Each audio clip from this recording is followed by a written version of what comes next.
இன்றே டவுன்லோட் செய்து உங்கள் ஃபேவரட் ஷோக்களை என்ஜாய் பண்ணுங்க.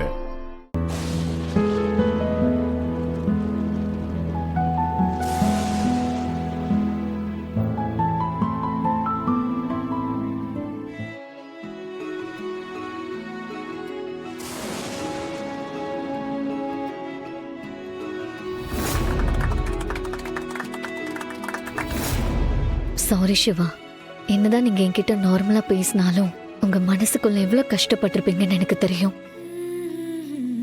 நான் தான் உங்க பர்த்டேக்கு ஃபர்ஸ்ட் விஷ் பண்ணிருக்கணும். வழக்கமா எல்லா பர்த்டேக்கும் நான் தான் உங்களுக்கு ஃபர்ஸ்ட் விஷ் பண்ணுவேன்.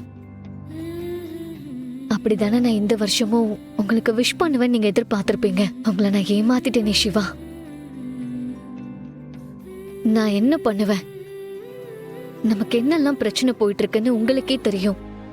இத்தனை வருஷத்துக்கு அப்புறம் என் அம்மா எனக்கு உயிரோட கிடைச்சிருக்காங்க.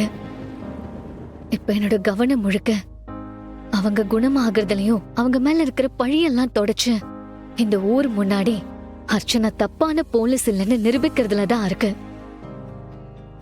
என் அம்மா குணமானதுக்கு அப்புறம் அவங்க எந்த தயக்கமும் இல்லாம எல்லாரும் முன்னாடியும் தலை நிமிர்ந்து நடக்கணும்.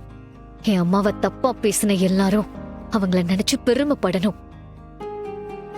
என் சித்தி, ரித்திகா, இப்படி எல்லாரும் என் அம்மா எப்படிப்பட்டவங்கன்ற உண்மையை தெரிஞ்சுக்கணும். அது மட்டும் இல்ல, நீங்களும் உங்க அப்பாவும் சேரணும். இந்த வீட்டுல இருக்கிற எல்லாரும் உங்களை ஏத்துக்கணும். இங்க உங்களுக்கான அங்கீகாரம் கிடைக்கணும்.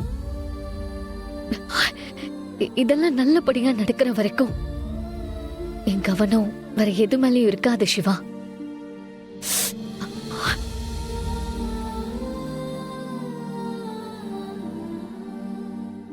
நான் நினைக்கிறதெல்லாம் நடந்ததுக்கு அப்புறம் நம்ம 2 பேருக்கும் நல்லது நடக்கிறதா இருந்தா அது நம்ம அப்பா அம்மாவோட ஆசீர்வாதத்தோட நடக்கணும்.